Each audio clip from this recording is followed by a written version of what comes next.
Okay, next ನಮಗೆ ಬೇಕಾಗಿರೋದು ಡೈಗ್ರಾಫ್ಸ್. ಡೈಗ್ರಾಫ್ಸ್ ಅಂದರೆ 2 ಅಕ್ಷರ ಇರುತ್ತೆ. 2 ಅಕ್ಷರ ಇರುತ್ತೆ. ಉದಾಹರಣೆಗೆ ಇಲ್ಲಿ ಸಿ ಮತ್ತು ಎಚ್ ಅಂತ ಅಕ್ಷರ ಇರುತ್ತೆ. ಯಾರೋ ಅವಾಗ ಕೈ ಎತ್ತಾ ಇದ್ದಾರೆ, ಕೈ ಇಳಿಸ್ರಿ. ಅದು ರೇಣುಕಮ್ಮ, ಯಾಕೆ ಸುಮ್ಮನೆ ಕೈ ಎತ್ತಿ ಸುಮ್ಮನೆ ಟೈಮ್ ವೇಸ್ಟ್. ನೆಕ್ಸ್ಟ್ ಪಾಠ ಬಂದು ನಾನು ಹೇಳಿದ್ನಲ್ಲ ಡೈಗ್ರಾಫ್ಸ್. ಡೈ ಅಂದರೆ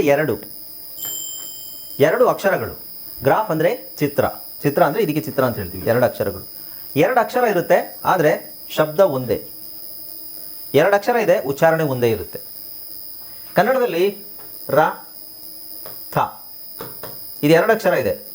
2 ಅಕ್ಷರ ಇದೆ, ಬಟ್ 2 ಅಕ್ಷರವನ್ನು ನಾವು ಉಚ್ಚಾರಣೆ ಮಾಡ್ತೀವಿ, ರಥ ಅಂತ ಹೇಳ್ತೀವಿ.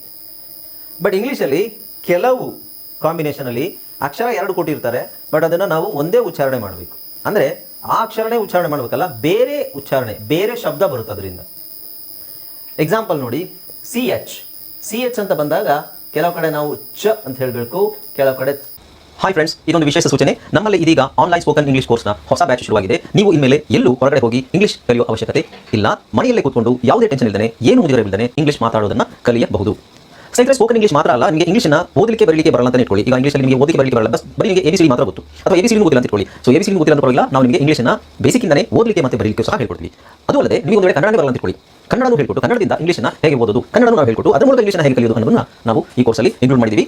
ಸ್ನೇಹಿತರೆ, ಈ ಕೋರ್ಸನ್ನು ಚಿಕ್ಕ ಮಕ್ಕಳನ್ನು ಹೊರತುಪಡಿಸಿ ಬೇರೆ ಯಾರು ಬೇಕಾದ್ರೆ ಈ ಕೋರ್ಸ್ಗೆ ಜಾಯ್ನ್ ಆಗ್ಬೋದು. ನೀವು ಕೆಲಸಕ್ಕೆ ಹೋಗಿರ್ಬೋದು, ಮನೆಯಲ್ಲಿ ಇರ್ಬೋದು, ಅಥವಾ ನೀವು ಯಾವುದೋ ಒಂದು ಬಿಸ್ನೆಸ್ ಮಾಡ್ತಾ ಇರ್ಬೋದು. ಓಕೆ, ಸೊ ಯಾರು ಬೇಕಾದ್ರೂ ಈ ಕೋರ್ಸ್ನ ಜಾಯ್ನ್ ಆಗ್ಬೋದು. ಹಾಗಾದ್ರೆ ಸ್ನೇಹಿತರೆ, ತಡ ಯಾಕೆ? ಈ ಸ್ಪೋಕನ್ ಇಂಗ್ಲಿಷ್ ಕೋರ್ಸ್ ಮತ್ತು English basic reading and writing ಕೋರ್ಸ್ನ ಜಾಯ್ನ್ ಆಗಬೇಕು ಅಂತ ಆಸಕ್ತಿ ಇರೋರು ಈ ಕೂಡಲೇ ನಿಮ್ಮ ಫೋನ್ ತೆಗೆದುಕೊಳ್ಳಿ, ಹಾಗೂ ಇಲ್ಲಿ ಬರ್ತಿರುವಂತಹ ನಂಬರ್ಗೆ ಅಥವಾ ಕೆಳಗಡೆ ಬರ್ತಾ ಇರುವಂತಹ ನಂಬರ್ಗೆ ನೀವು ಕರೆ ಮಾಡತಕ್ಕದ್ದು, ಅಥವಾ ವಾಟ್ಸ್ಆ್ಯಪ್ನಲ್ಲಿ ಸಂಪರ್ಕಿಸಿ ನಿಮ್ಮ ಹೆಸರನ್ನು ರಿಜಿಸ್ಟರ್ ಮಾಡ್ಕೊಳ್ಳಿ. ಕ ಅಂತ ಹೇಳಬೇಕು, CH. ಕೆಲವು ಕಡೆ ಚ ಅಂತ ಹೇಳಬೇಕು, ಕೆಲವು ಕಡೆ ಕ ಅಂತ ಹೇಳಬೇಕು. ಅಂದರೆ ಕೆಲವು ಕಡೆ ಅದು H ಸೈಲೆಂಟ್ ಆಗಿರುತ್ತೆ, ಬರೀ ಸಿನ ಮಾತ್ರ ಹೇಳ್ತೀವಿ. ಓಕೆ, ಸೊ ಇನ್ನು PH ಅಂತ ಬಂದಾಗ PHಗೆ ಫ ಸೌಂಡ್, ಹಾಗೆ ಅಂದರೆ F ಸೌಂಡು, ಎಫ್. ಹಾಗೆ SH ಬಂದಾಗ ಶ್ ಅಂತ ಹೇಳಬೇಕು. ನಾವು SH ಅಂತ ಕೊಟ್ಟಿದ್ರೆ ಅದನ್ನು ಶ್ ಅಂತಲೇ ಹೇಳಬೇಕು. ಹಾಗೆ CK 2 ಅಕ್ಷರ ಇದೆ, ಒಂದೇ ಸೌಂಡ್ ಹೇಳ್ತೀವಿ, ಕ್ ಅಂತ ಹೇಳ್ತೀವಿ. ಓಕೆ, GN ಬಂದಾಗಲೂ 2 ಅಕ್ಷರ ಇದೆ, ಒಂದೇ ಸೌಂಡ್ ಹೇಳ್ತೀವಿ, ಅಂದರೆ ಸೈಲೆಂಟ್ ಆಗಿರುತ್ತೆ. ಇಲ್ಲಿ ಯಾವುದಾದ್ರೂ ಒಂದು C ಅಥವಾ K ಸೈಲೆಂಟ್ ಆಗಿರುತ್ತೆ. KN ಬಂದಾಗಲೂ K ಸೈಲೆಂಟ್ ಆಗುತ್ತೆ. ಓಕೆ, TH ಬಂದಾಗ THಗೆ 2 ಸೌಂಡ್ ಇದೆ. ಒಂದು ಥ ಅಂತ ಒಂದು ಸೌಂಡ್ ಇದೆ, ಇನ್ನೊಂದು ದ ಅಂತ ಒಂದು ಸೌಂಡ್ ಇದೆ. ಓಕೆ, ಒಂದು ಥ, ಇನ್ನೊಂದು ದ. ಇದು ಥ ಎಲ್ಲಿ ಬರುತ್ತೆ, ದ ಎಲ್ಲಿ ಬರುತ್ತೆ, ಅದೆಲ್ಲ ಮುಂದೆ ನಿಮಗೆ ಗೊತ್ತಾಗುತ್ತೆ. ಓಕೆ, ಅದ್ರದ್ದು ಪಾಠ ಇದೆ, ಅಲ್ಲೇ ನೀವು ಅದರಲ್ಲಿ ನಿಮಗೆ ಕನ್ಫರ್ಮ್ ಆಗುತ್ತೆ, ಇಲ್ಲೇ ಥ ಹೇಳಬೇಕು, ಇಲ್ಲೇ ದ ಹೇಳಬೇಕು ಅಂತ. ನೆಕ್ಸ್ಟ್ WH ಬರುತ್ತೆ. WH ಬಂದಾಗ H ಸೈಲೆಂಟ್ ಆಗುತ್ತೆ, ಬರೀ Wನ ಪ್ರೊನೌನ್ಸ್ ಮಾಡ್ತೀವಿ. ಸೊ ಇದು ಸೈಲೆಂಟ್ ಲೆಟರ್ಸಲ್ಲೂ ಬರುತ್ತೆ, ನಾನು ಇದರಲ್ಲೂ ಕಾಂಬಿನೇಷನ್ ಹೇಳ್ತೇನೆ, ಬಿಕಾಸ್ ಡೈಗ್ರಾಫ್ ಅಂದರೆ 2 ಅಕ್ಷರ ಒಂದು ಶಬ್ದ. WR ಬಂದಾಗ ನಿಮಗೆ Wನ ಪ್ರೊನೌನ್ಸ್ ಮಾಡಲ್ಲ, R ಮಾತ್ರ ಹೇಳ್ತೀವಿ. ಓಕೆ, ಸೊ GH ಬಂದಾಗ H ಪ್ರೊನೌನ್ಸ್ ಮಾಡಲ್ಲ, ಬರೀ ಗ ಅಂತ ಹೇಳ್ತೀವಿ. ಆಮೇಲೆ NG ಅಂತ ಹೇಳ್ತೀವಿ. NGದು ನಾವು ಗ ಅಂತ ಹೇಳ್ತೀವಿ, ಅದನ್ನು ನಾನು ಆಮೇಲೆ ಎಕ್ಸ್ಪ್ಲೇನ್ ಮಾಡ್ತೀನಿ ಏನು ಸೌಂಡ್ ಅದು ಅಂತ. Okay, right. ಸೊ ಈಗ ನೋಡಿ, CH ನಾನು ಹೇಳಿದೆ, CHಗೆ ಕ ಬರ್ಬೋದು, ಚ ಬರ್ಬೋದು, ಎಲ್ಲಿ ಬರುತ್ತೆ ಅನ್ನೋದು ನಿಮಗೆ ಮುಂದೆ ಗೊತ್ತಾಗುತ್ತೆ. ಮತ್ತು ಇದೇ ಪ್ರಶ್ನೆನೇ ಮತ್ತೆ ಕೇಳಬೇಡಿ. ನಾವು CH chat, champion, chit, check, chief, chimpanzee, right. ಚ ಕನ್ನಡದ ಇಂಗ್ಲೀಷಲ್ಲಿ ಅದಕ್ಕೆ ಸಪ್ರೇಟ್ ಅಕ್ಷರ ಇಲ್ಲ. ಯಾವ್ಯಾವುದಕ್ಕೆ ಅಕ್ಷರ ಇಲ್ಲ, ಒಂದು ಚಗಿಲ್ಲ, ಇನ್ನೊಂದು ಶಗಿಲ್ಲ, ಮತ್ತು ಥ ಮತ್ತು ದಗಿಲ್ಲ. ಓಕೆ, ಸೊ ಹಾಗಾಗಿ ಅದಕ್ಕೆ 2 ಅಕ್ಷರ ಸೇರಿಸಿ ಹೇಳ್ತಾರೆ. ನೆಕ್ಸ್ಟ್ ಇದು ನೋಡಿ, ಚಾಟ್, ಎ ಸೇರಿಸಿದ್ವಿ ಫಸ್ಟು. CHಗೆ ಸೇರಿಸಿದ್ರೆ ಚಾಟ್, CHಗೆ ಈ, ಅದೇ ಹಾಗೆ A chat, check, chit, chop, chuck, ಚ. ಓಕೆ, ನೆಕ್ಸ್ಟು CH ಬಂದು ಖ ಅಂತ ಉಚ್ಚಾರಣೆ ಮಾಡ್ತೀವಿ. CH ಬಂದು ಖ ಅಂತ ಉಚ್ಚಾರಣೆ ಮಾಡ್ತೀವಿ. ಓಕೆ, ಅದು ಬ್ರೇಕ್ ಆದ್ಮೇಲೆ ಕಂಟಿನ್ಯೂ ಮಾಡೋಣ. ಜಸ್ಟ್ ನೋಡ್ಕೊಳ್ಳಿ, ಸುಮ್ಮನೆ ಜಸ್ಟ್ ಹಾಗೆ ನೋಡ್ಕೊಳ್ಳಿ.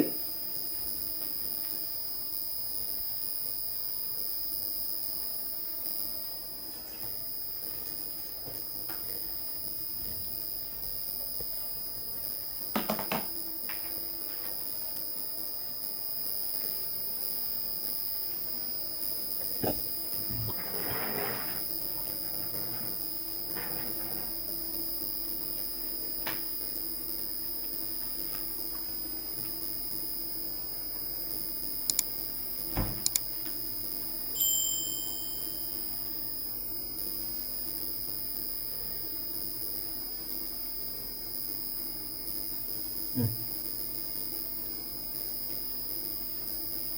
ಹೇಳು.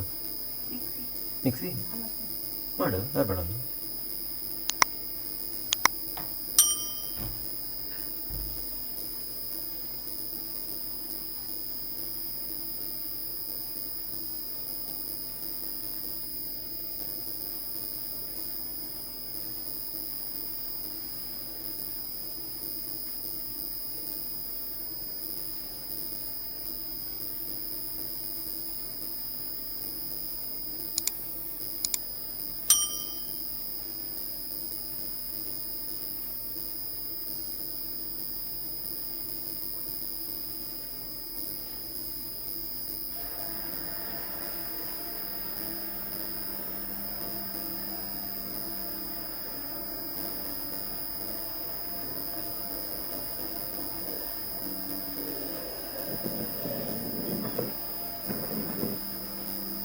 ನನ್ನ ಮಗನಿಗೆ ಏನು ಕಮ್ಮಿ, ನಿನಗಿಂತ ಒಳ್ಳೆಯವಳ ಸಿಕ್ತಿದ್ಲು, ನಿನಗಿಂತ ಜಾಸ್ತಿ ವರದಕ್ಷಿಣೆ ತರೋರು ಮನೆಗೆ ಬರ್ತಾಗಿದ್ರು ಅಂತ ಕಿರಿಕಿರಿ ಮಾಡ್ತಾ ಇದ್ರು.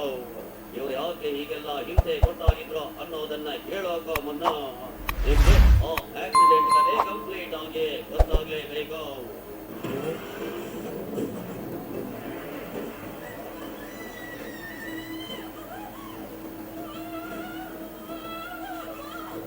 ವೀಕ್ಷಕರೇ, ತನ್ನೂರಿಗೆ ಬಂದಿದ್ದ ಗಂಡ ಸಂತೋಷ ತನ್ನ ಅಪ್ಪ ಅಮ್ಮನ ನದಿಯಲ್ಲಿ ಕುಳಿತು ಮಾತಾಡಿದ್ದಾನೆ. ಹೆಂಡತಿಯನ್ನ ಏನೇ ಮಾಡಿದ್ರೂ ಬಿಟ್ಟು ಹೋಗ್ತಿಲ್ಲ, ಹೀಗಾಗಿ ಕೊಲೆ ಮಾಡಿ ಅಂದಿದ್ದಾನೆ. ತಂದೆ ತಾಯಿಗೆ ಹೀಗೆಲ್ಲ ಕೊಲ್ಬೇಕು, ಹೇಗೆ ಅದನ್ನ ಮುಚ್ಚಿ ಹಾಕಬೇಕು ಅಂತೆಲ್ಲ ಹೇಳಿಕೊಟ್ಟಿದ್ದಾನೆ. ಹೀಗೆ ಮಾಡಿ ಅಂತೇಳಿ ತಾನು ಕೆಲಸ ಮಾಡ್ತಿದ್ದ ಸತಾರಕ್ಕೆ ಹೊರಟಿದ್ದಾನೆ. ಅದರಂತೆ ಮದುವೆಯಾದ 5 ವರ್ಷದ ಬಳಿಕ For decades, Iran has become targeted attacks against projects before the human living abroad. Iranian journalists and dissidents abandoned. 8 people have been found guilty after the reality star Kim Kardashian was robbed at gunpoint of millions of dollars worth of jewelry in a Paris hotel nearly a decade ago. They were given prison sentences of up to 8 years. The most of the terms were suspended. 2 people were acquitted. Kim Kardashian says the robbery had been the most terrifying experience of her life. Andrew Harding has this report and a warning. It does contain some flashing images. In central Paris, justice at long last in the case of the Kardashian jewel heist. It was last week that Kim Kardashian, global celebrity in black and diamonds here, flew into the French capital to give evidence at the trial. She described her terror that she would be raped or killed by the masked robbers who entered her Paris hotel room back in 2016. But she also spoke of forgiveness. And it is forgiveness, or at least leniency, that the accused were pleading for in court. Many of them are now elderly and sick. Like 71-year-old Younes Abbas, who's wrestling with Parkinson's. He's described the Kardashian jewel heist as a final job before retirement. I was hesitant. I thought I was too old. But in the end, I took up the challenge. As soon as the job was done, I regretted it. Kardashian had been in Paris for Fashion Week. The gang appears to have targeted her after seeing her with her jewellery on social media. She was bound and gagged at gunpoint before the thieves escaped. The stolen jewels themselves, gold and diamonds worth perhaps £6 million, were probably smuggled out of France, broken up and sold. They've never been found. As for the gang, the jury found almost all of them guilty, but no more time in prison for any of the elderly criminals who waited 9 years for justice. There were probably 2 reasons. First, the age of those people, and second, probably the time, between the facts and the trial. As for Kim Kardashian, in a statement she thanked French justice, described the robbery as the most terrifying experience of her life, and prayed for healing for all concerned. Andrew Harding, BBC News, Paris. Israeli airstrikes in Gaza have hit the home of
you know.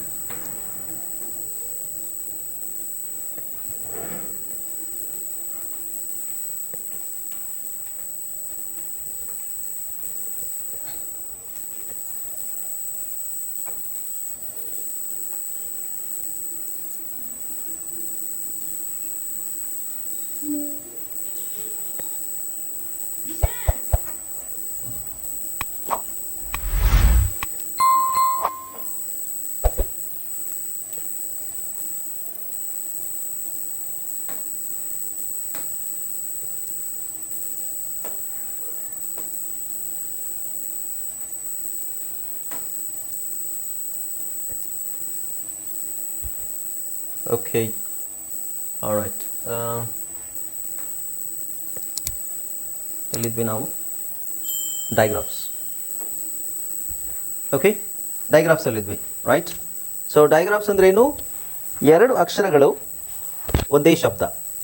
ಅಕ್ಷರ ಎರಡು ಇರುತ್ತೆ, but ಅದನ್ನು ಉಚ್ಚಾರಣೆ ಮಾಡೋದು ಅದರಲ್ಲಿ ಒಂದು sound ಮಾತ್ರ.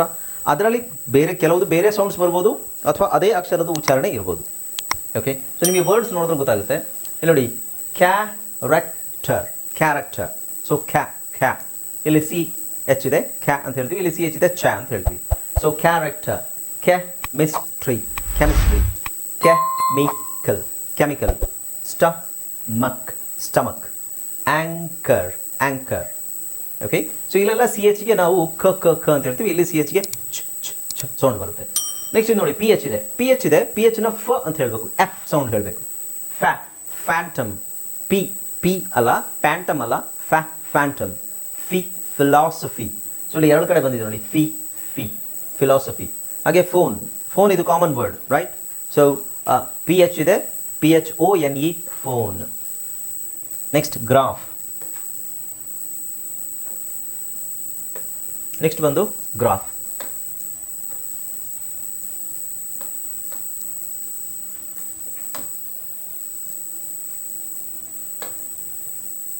Okay, ಗ್ರಾಫಲ್ಲಿ ಏನಿದೆ ಅಕ್ಷರ? GRAPH, graph. ಇಲ್ಲಿ ಕೊನೆಗೆ ಅಂತ ಹೇಳಬೇಕು, graph. Next phosphorus. Okay, next ಬಂದು SHಗೆ ನಾವು SH ಬಂದಾಗ ಶ್ ಅಂತ ಹೇಳಬೇಕು. ಶಾಲ್, ಎಲ್ಫ್, ಶೆಲ್ಫ್, ಶಿಪ್, ಶಾಪ್, ಹಾಗೆ ಶಟ್. ಸೊ SH ಬಂದಾಗ ಶ್ ಅಂತಲೇ ಹೇಳಬೇಕು. ಓಕೆ, ಸೊ ಎರಡು ಅಕ್ಷರ ಇರುತ್ತೆ, ಒಂದೇ ಸೌಂಡ್ ಬರುತ್ತೆ. ಹಾಗೆ ಇದರಲ್ಲೆಲ್ಲ ಸೈಲೆಂಟ್ ಆಗುತ್ತೆ ಅಕ್ಷರಗಳು. ಸಿ ಅಥವಾ ಸಿ ಸೈಲೆಂಟ್, ಸಿ ಅಥವಾ ಕೆ ಸೈಲೆಂಟ್ ಮಾಡ್ಕೋಬಹುದು. ಇಲ್ಲಿ ಜಿ ಸೈಲೆಂಟ್ ಆಗುತ್ತೆ, ಇಲ್ಲಿ ಕೆ ಸೈಲೆಂಟ್ ಆಗುತ್ತೆ. ಸೊ ರ್ಯಾಕ್ ಅಂತಿದೆ.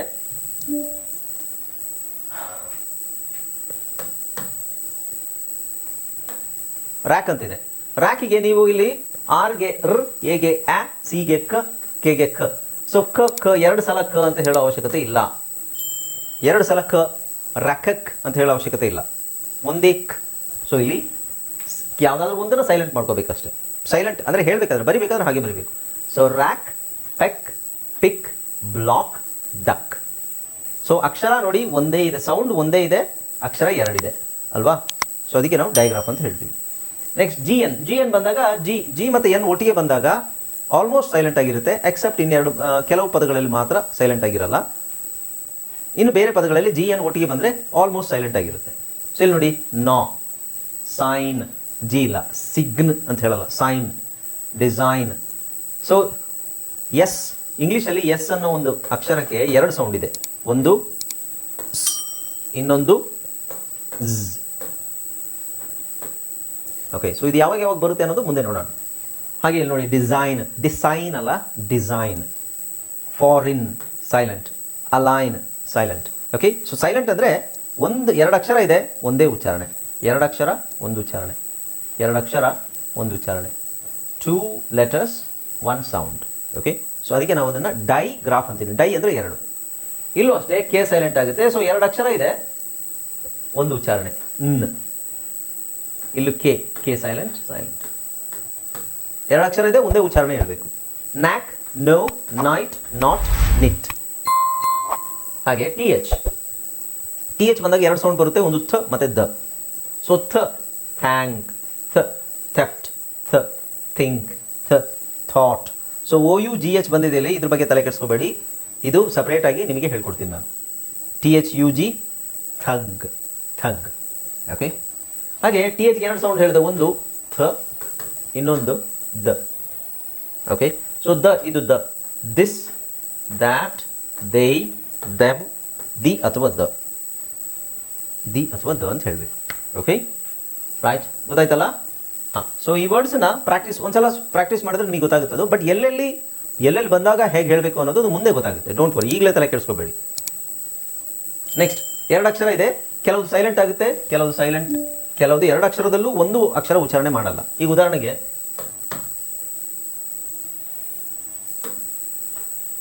ಇದರಲ್ಲಿ WH ಇದೆಯಲ್ವಾ, ನಾವು H ಸೈಲೆಂಟ್ ಆಗುತ್ತೆ, W ಮಾತ್ರ ಉಚ್ಚಾರಣೆ ಮಾಡ್ತೀವಿ. What, where, why, who. So ಇಲ್ಲಿ ಮಾತ್ರ ಚೇಂಜ್ ಆಗುತ್ತೆ ಸ್ವಲ್ಪ. ಹೂ, ಇಲ್ಲಿ W ಸೈಲೆಂಟ್ ಆಗುತ್ತೆ. ಹೂ, ವಿಚ್, ವೈಟ್. ಓಕೆ, ಹಾಗೆ ಇಲ್ಲಿ WR. ಸೊ WH ಬಂದ ಕಡೆ ಎಲ್ಲ ಕಡೆ ಅದಾಗುತ್ತಾ, ಇದೇ ಥರ ಬರುತ್ತಾ, ವಾನೆ ಬರುತ್ತಾ, ಕೆಲವು ಕಡೆ ಹಾ ಬರುತ್ತೆ, ಕೆಲವು ಕಡೆ ವಾ ಬರುತ್ತೆ. ಅದು ಯಾವುದಂತ ಆಮೇಲೆ ಗೊತ್ತಾಗುತ್ತೆ ನಿಮಗೆ. ಓಕೆ, WR ಬಂದಾಗ W ಸೈಲೆಂಟ್ ಆಗಿರುತ್ತೆ, R ಉಚ್ಚಾರಣೆ ಮಾಡಬೇಕು. ನೋಡಿ, write, wrote, written, wrist, wrong, wrack. So ಇಲ್ಲಿ W ಅವಶ್ಯಕತೆ ಇಲ್ಲ. ಎರಡು ಅಕ್ಷರ, ಒಂದು ಸೌಂಡ್ ಅಷ್ಟೇ. WR ರ, WH ವ. ಓಕೆ, ಹಾಗೆ GH ಇದೆ, ಬಟ್ H ಸೈಲೆಂಟ್ ಮಾಡ್ತೀವಿ ನಾವು. ಗೋಸ್ಟ್ ಅಂತ ಹೇಳೋದು ಬೇಡ, ಗೋಸ್ಟ್, ಗೋಸ್ಟ್. ಲಾಫ್. ಸೊ ಇಲ್ಲಿ ಮಾತ್ರ GH ನಿಮಗೆ ಫಸ್ಟ್ ಸೌಂಡ್ ಬರುತ್ತೆ. ಕೆಲವೊಂದು ಅಕ್ಷರಗಳಲ್ಲಿ ಕೆಲವೊಂದು ವರ್ಡ್ಸಲ್ಲಿ GH ಬಂದಾಗ ಅಂತ ಸೌಂಡ್ ಬರುತ್ತೆ. ಅದು ಯಾವುದು ಅಂತ ಮುಂದೆ ಗೊತ್ತಾಗುತ್ತೆ ನಿಮಗೆ. ಇಲ್ಲಿ GH ನೋಡಿ, ಇಲ್ಲಿ ಗಾಸ್ಟ್. ಸೊ ಇಲ್ಲಿ GHಗೆ ಫ ಅಂತ ಬರುತ್ತೆ, ಇಲ್ಲಿ ಗ ಅಂತ ಬರುತ್ತೆ. ಸ್ಟಾರ್ಟಿಂಗಲ್ಲಿ ಬಂದರೆ ಗ ಅಂತ ಹೇಳ್ತೀವಿ, ಲಾಸ್ಟಲ್ಲಿ ಬಂದರೆ ಒಂದು ಸೈಲೆಂಟ್ ಆಗಿರುತ್ತೆ, ಇಲ್ಲ ಅದನ್ನು ಅಂತ ಉಚ್ಚಾರಣೆ ಮಾಡ್ತೀವಿ. ಓಕೆ, ಸೊ ಇದೆಲ್ಲ ನಿಮಗೆ ಅಷ್ಟು ಬೇಗ ಕ್ಯಾಚ್ ಆಗಲಿಕ್ಕಿಲ್ಲ. ಮುಂದೆ ಹೋಗ್ತಾ ನಿಮ್ಗೆ ಅದೆಲ್ಲ ಕರೆಕ್ಟಾಗಿ ಗೊತ್ತಾಗ್ತಾ ಹೋಗುತ್ತೆ. ಪದಗಳ ಪಾಠದಲ್ಲಿ ಅದು ಬಂದಾಗ ಇದನ್ನು ಹೀಗೆ ಪ್ರೊನೌನ್ಸ್ ಮಾಡಬೇಕು. ಈ ಪದಗಳನ್ನು ಕರೆಕ್ಟಾಗಿ ಪ್ರೊನೌನ್ಸ್ ಮಾಡಿಕೊಂಡು ಪ್ರಾಕ್ಟೀಸ್ ಮಾಡ್ತಾ ಇದ್ವಿ. ಓಕೆ, ನಾವು ಸಿಂಗ್. ಸೊ NG ಬಂದಾಗ ಭಾಳಷ್ಟು ಜನರಿಗೆ ಒಂದು ಸಮಸ್ಯೆ ಇದೆ. ಅಂದರೆ NG ಬಂದಾಗ ಇದರಲ್ಲಿ ಏನು ಒಂದೇ ಸೌಂಡ್, NG ಬಂದಾಗ ಆ್ಯಕ್ಚುಲಿ ಒಂದೇ ಸೌಂಡ್ ಬರೋದು. ಬಟ್ ನಮ್ಮ ಪ್ರಕಾರ ಅದು ಎರಡು ಸೌಂಡ್ ಥರ ಕಾಣಿಸುತ್ತೆ. ಯಾವುದು? ಸೊನ್ನೆ ಮತ್ತು ಇಂಗ್. ಇದನ್ನು ನಾವು ಹೆಂಗೆ ಹೇಳ್ತೀವಿ? ಇಂಗ್ ಅಲ್ವಾ? ಅವ್ರು ಆ್ಯಕ್ಚುಲಿ ಇದನ್ನು ಈ ಅಕ್ಷರ ಹೇಳ್ತಾರೆ, ಇದು. ಸೊ ಈ ಅಕ್ಷರ ಕನ್ನಡದಲ್ಲಿ ಕ, ಖ, ಗ, ಘ ಅಲ್ವಾ? ಕ, ಖ, ಗ, ಘ, ङ, ಕ, ಕ, ಗ, ಗ, ङ. ರೈಟ್? ಆ ङ ಏನಿದೆ, ङ ಅದು ಅರ್ಧ ಅಕ್ಷರ, ಅದು ಒಂದೇ ಸೌಂಡ್ ಆ್ಯಕ್ಚುಲಿ. ಬಟ್ ನಮಗೆ ಅದು ಎರಡು ಸೌಂಡ್ ಥರ ಕೇಳಿಸುತ್ತೆ. ಓಕೆ, ಸೊ ಹಾಗಾಗಿ ಅದನ್ನು ಸಿಂಗಲ್ ಸೌಂಡ್ ಅಂತ ಹೇಳ್ತಾರೆ ಇಂಗ್ಲೀಷಲ್ಲಿ. ಬಟ್ ನಮಗೆ ಈ ಸೌಂಡನ್ನು ಉಚ್ಚಾರಣೆ ಮಾಡೋದು ಕಷ್ಟ ಆಗುತ್ತೆ ಭಾಳಷ್ಟು ಜನರಿಗೆ. ಇದು ಕ, ಕ, ಗ, ಗ, ङ, ಚ, ಚ, ಜ, ಜ, ಞ, ಚ, ಚ, ಜ, ಜ, ಞ. ಇವೆರಡೂ ಅಕ್ಷರಗಳು ಬಳಕೆಯಲ್ಲಿ ಜಾಸ್ತಿ ಇಲ್ಲ. ಹಾಗಾಗಿ ಅದರ ಉಚ್ಚಾರಣೆ ನಿಮ್ಮಲ್ಲಿ 90% ಜನಕ್ಕೂ ಅದು ಉಚ್ಚಾರಣೆ ಸರಿಯಾಗಿ ಗೊತ್ತಿಲ್ಲ. ಓಕೆ, ಸೊ ಅದರ ಅವಶ್ಯಕತೆ ಇಲ್ಲ ಅಂತ ನಾವು ಅದನ್ನು ಇಗ್ನೋರ್ ಮಾಡಿರ್ತೀವಿ. ಓಕೆ, ಸೊ ಹಾಗಾಗಿ ಆ ಅಕ್ಷರ, ಈ ಅಕ್ಷರದ್ದು ಅರ್ಧ ಅಕ್ಷರ ಅಂದರೆ ಕ ಅಕ್ಷರದ್ದು ಅರ್ಧ ಅಕ್ಷರ ಏನು? ಕ. ಹೌದಲ್ಲೂ? ಅರ್ಧ ಅಕ್ಷರ ಕ. ಅದೇ ಥರ ಗದು ಗ. ಹಾಗೇನೆ ङ ಅಕ್ಷರದ್ದು ಅನುನಾಸಿಕ ಈ ಥರ. ಒಂದು ವೇಳೆ ಈ ಥರ ನಾವು ಬರೆದ್ರೆ ಅದು ಂಗ್. ಕ, ಖ, ಗ, ಗ, ङ. ಅಥವಾ ಇದನ್ನು ಅರ್ಧ ಹೇಳೋದಾದ್ರೆ ಕ, ಗ್ ಅಲ್ಲ, ಕ, ಕ, ಗ, ಘ, ಂಗ್ ಅಂತ ಹೇಳ್ತೀವಲ್ವಾ? ಅದೇ ಇಂಗ್ಲೀಷಲ್ಲಿ ಅದು ಸೌಂಡ್ ಇದೆ, ಬಟ್ ನಾವು ಕನ್ನಡದಲ್ಲಿ ಅದನ್ನು ಬಳಸೋದಿಲ್ಲ, ಅದರ ಅವಶ್ಯಕತೆ ಇಲ್ಲ. ಓಕೆ, ಸೊ ಹಾಗಾಗಿ ನಾನು ಇದು ಎರಡು ಅಕ್ಷರ ಸೇರಿ ಒಂದು ಸೌಂಡ್ ಅಂತ ಹೇಳಿದ್ದು ಆ ಸೌಂಡ್. ಅದನ್ನು ನಾವು ಬಳಸೋದು ಇದು ಸೊನ್ನೆ ಮತ್ತು ಂಗ್ ಹೇಳ್ತೀವಿ. ಉದಾಹರಣೆಗೆ ನೋಡಿ, ಸಿಂಗ್. ಆ್ಯಕ್ಚುಲಿ ಸಿಂಗ್ ಅಂತ ಹೇಳಂಗಿಲ್ಲ, ಸಿಂಗ್. ಆ ಸೌಂಡ್ ಹೇಳಲಿಕ್ಕೆ ಬರೋದಿಲ್ಲ ನಿಮಗೆ. ಓಕೆ, ಕಷ್ಟ ಆಗ್ಬೋದು, ಬಟ್ ಟ್ರೈ ಮಾಡಿ. ಕ, ಖ, ಗ, ಗ, ङ. ಆ ಂನ ಕರೆಕ್ಟಾಗಿ ಹೇಳಕ್ಕೆ ಬಂದರೆ ಮಾತ್ರ ಅದು ನಿಮಗೆ ಆಗುತ್ತೆ. ಓಕೆ, ನಾವು ಈಗ ನೋಡಿ, sing, sang, song, ring, strong, bring. ನಾನು ಗನ ಒತ್ತುತ್ತಾ ಇಲ್ಲ, ಯಾಕೆಂದರೆ ನಾನು ಂಗ್ ಕರೆಕ್ಟಾಗಿ ಹೇಳ್ತಾ ಇದ್ದೀನಿ. ಇದನ್ನು ಸಿಂಗ್ ಅಲ್ಲ, ಸಿಂಗ್. ಸಾಂಗ್ ಅಲ್ಲ, song. Sing, song, sang, strong, bring. ನ ಹೇಳ್ತಾ ಇದ್ದೀನಿ, ಗ ಹೇಳ್ತಾ ಇಲ್ಲ. ಓಕೆ, ಸೊ ನೀವು ಟ್ರೈ ಮಾಡಿದ್ರೆ ಆದರೆ ಬರಲಿ, ಬಂದರೆ ಒಳ್ಳೆಯದು, ಇಲ್ಲಾಂದರೆ ನೀವು ಗನೇ ಹೇಳಿ. ಅಂದರೆ ಇದರಲ್ಲಿ ಏನಿದೆ ಅದನ್ನೇ ಹೇಳಿದ್ರಾಯ್ತು. ಓಕೆ, ಕಡ್ಡಾಯ ಏನಿಲ್ಲ, ನಮಗೆ ಯಾವ ಥರ ಅನುಕೂಲ ಆಗುತ್ತೆ ಆ ಥರ ಹೇಳಿದ್ರಾಯ್ತು.